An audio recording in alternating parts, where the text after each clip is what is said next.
Hi everybody, it's Anne here from Positively Papercraft and I'm back today with another video.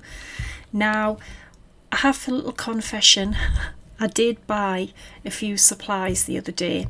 First ones I've bought in a while, so I thought I would use them today. It is a few embossing folders. This is a one by Altenew. I've never had a folder by them before, and I can tell you now it won't be the last ones I buy because they are beautiful.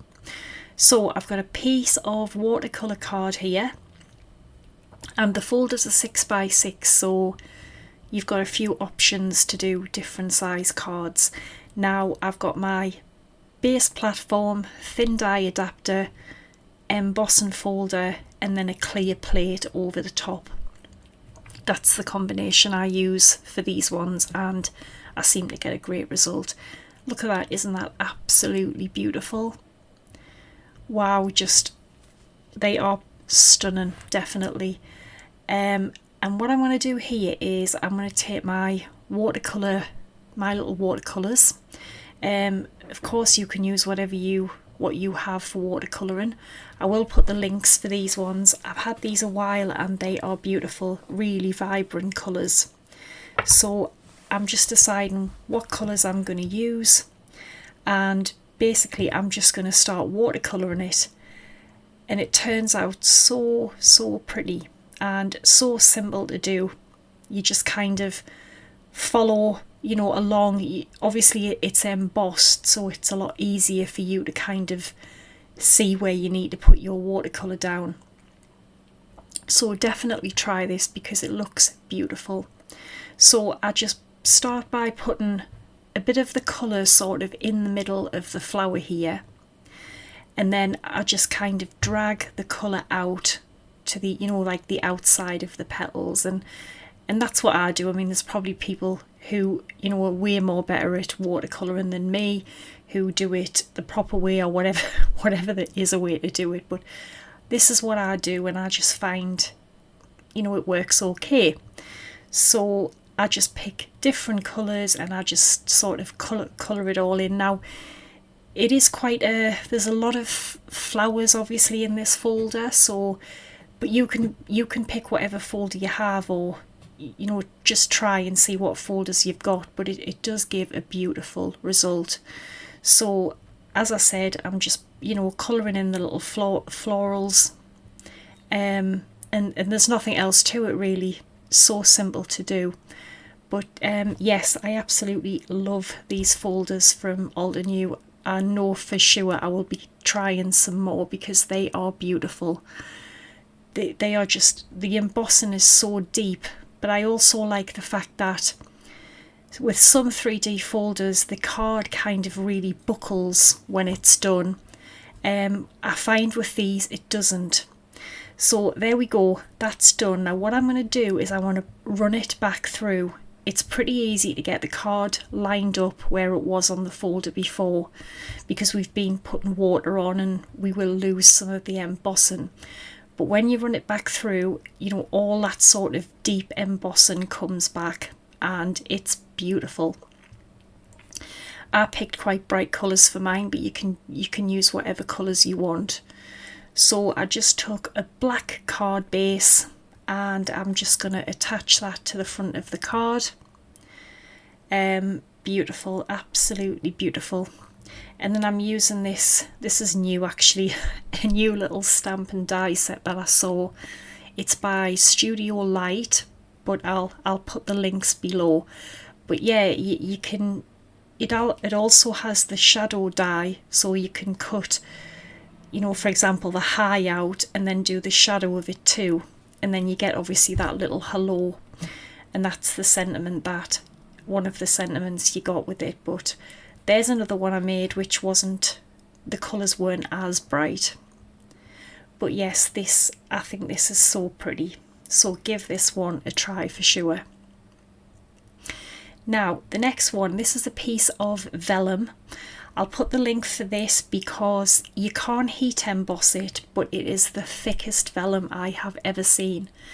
This is an example that I made, and isn't that just beautiful? But yeah, this vellum, it is so thick. one of, like I say, one of the thickest vellums I have ever seen, but it's perfect for things like this. I've got another Altenew folder here.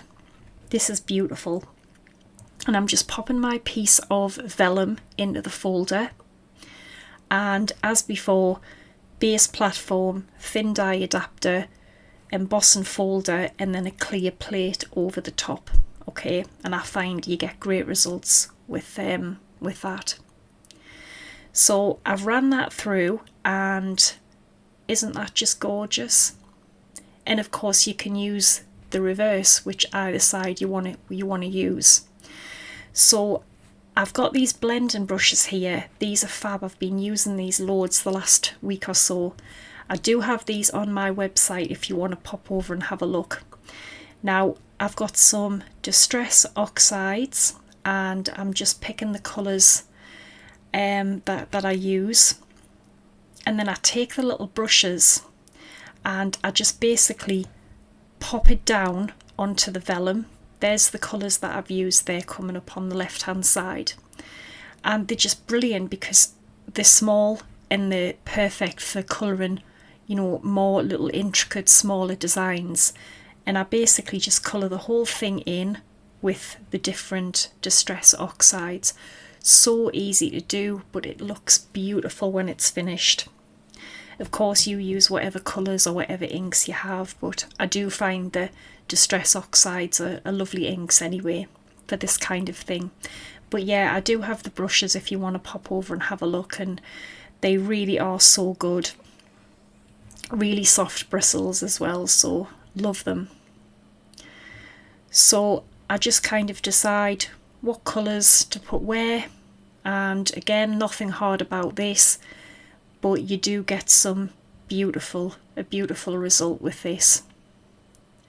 So I'm just coming in with another colour and a slightly larger brush. I have these as well, and this covers a little bit more surface, but again, brilliant brushes. Now look at that, isn't that so pretty? But what I decide to do is turn it round, and I use the other side, because then you get all that sort of white embossing shown through what happens when you emboss vellum. So anyway, I pop this back in the folder, and we're going to run this through.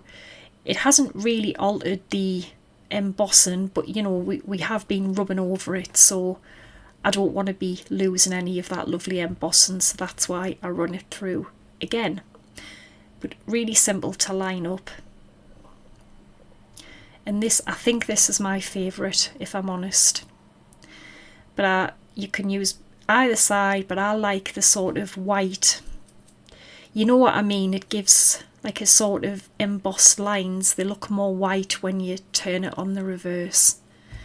Okay, so that's that. And what I'm going to do, I'm going to use that same little Hello die. I love that die.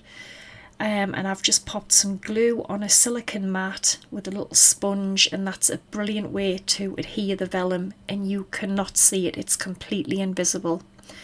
That's how I stick it onto my card base, okay? So definitely do that, because you can't see any of the glue at all. So I've stuck that down, and then I do the same with the little Hello die. Just pop a little bit more glue, little sponge, and just dab it on the back of the die cut. And then I just pop that down on the front, and I think that is so clean and simple, but so beautiful. That is definitely my favourite. And then I just take a few little dewdrops here and just, you know, put 3 little random ones on the front of the card, and I'm so happy with how this turned out. But again, I'll put the link for the embossing folder. But that is just beautiful. So yes, try that one. So pretty. And there's the first one I did. Okay, so this next one, I've got another Altenew folder. This is gorgeous, and I've got a couple of Distress Oxides, and again I've done it on a piece of that same vellum. Now what I'm going to do is take in the milled lavender, and with the bigger brush, I'm just covering the whole of the flower with the ink. Just cover the whole thing. And then I'm taking the seedless preserves, and with the smaller little brushes I'm going to give a little bit of detail into it, just sort of going over the little indentations and the little lines in the flower, okay? And it looks beautiful, I think, when it's finished, and these brushes make it so easy to do that. So I just kind of randomly put the darker colour. Again, you can use whatever colours you want. And then if I think some of them are too harsh, I go over again with the lighter colour, the milled lavender, and sort of even it out, and I think that looks so pretty. And it really is so easy. And then I come in with some green, and I just use one of the smaller little detailed brushes, and I just cover the little leaves in that. I think that one might be peeled paint. Sorry, I didn't put the name for that on the screen. Yes, it is. It's peeled paint. And then again, I'm going to do the same thing. We're going to pop it back in, and we're going to run it through again, just, you know, in case we've lost any of that embossing. But that is just stunning. Absolutely stunning. I love that embossing folder. And then I just take my little watercolours again, and I get a sort of dark purple, like a violet purple, and I just create some little splatters, and I love this, really love it. And I'm just splattering them down on the front of the vellum.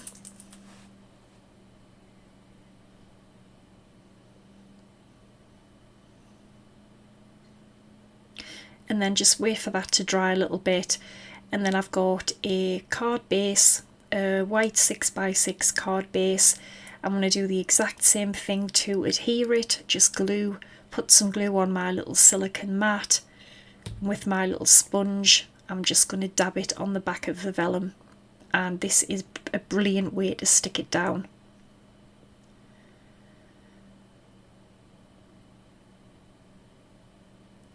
Okay, I'm just popping a bit more on, making sure there's enough on there, and then we're going to glue that onto our card.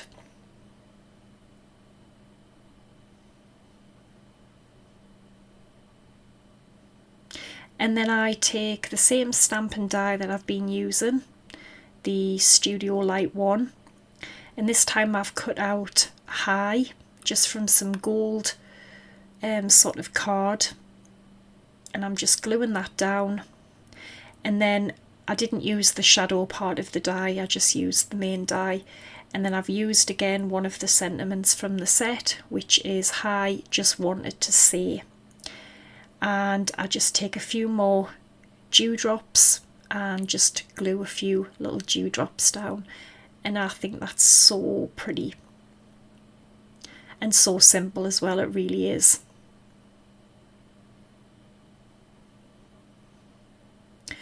Okay, that's that one. Now the last one, this is beautiful. This is Crochet Mandala. It is a SIZZIX embossing folder by Eileen Hull. This is another new one. I've had my eye on that one. I've embossed a black piece of cardstock. Now look at that. That really looks like sort of a crochet fabric. It's just amazing. And then I've got a pigment ink pad here, and all I do is rub the pad onto the card. Now look at that. That is beautiful. That looks so realistic. It's amazing. It just looks so cool. And I'm just rubbing this pigment ink pad all over, and it just makes that pattern stand out, and it really does look so real. Absolutely love that. And then I just glue it onto a white piece of card, because we're actually going to cut this down so it's kind of offset on a card base. So just pop some glue on, and then I glue it onto the white piece of card. And then I take a black card base, and I just kind of lay it on the top where I want it to go, which is kind of sort of on an angle. And then I just turn it around, and while I'm holding it with my left hand, I just use the scissors to cut around it. Again, really simple, but just take your time because obviously we've got a couple of pieces of card, so it is a little bit thicker. And I'm just cutting around that. And then I have to trim it again because I don't know whether I've snipped a little too much off there, but I just trim a little bit more off, and I'm quite happy with that. And I think that white sort of border just makes it stand out because I wanted it to be quite monochromatic, because you know how I love monochromatic cards. And I'm just gluing that on the front, dead simple. And then I take the pad again, just where I think maybe a few bits have sort of rubbed off a little bit, or it wasn't as bright as before, and just rub over that. But that folder is gorgeous. I'll pop the link for that as well. I've got the same hello die, and I just literally glue that on the front. That is such a simple card, but I think it's so effective with that embossing folder and the white pigment ink. Absolutely beautiful, and I think that would be a good mail card as well, if I'm honest. So I hope you've enjoyed the video. I want to bring in all the ones we've made. You can find them all on my blog, which I'll put the link below anyway. So yeah, I hope you've enjoyed it, and I'll be back again soon. Bye for now.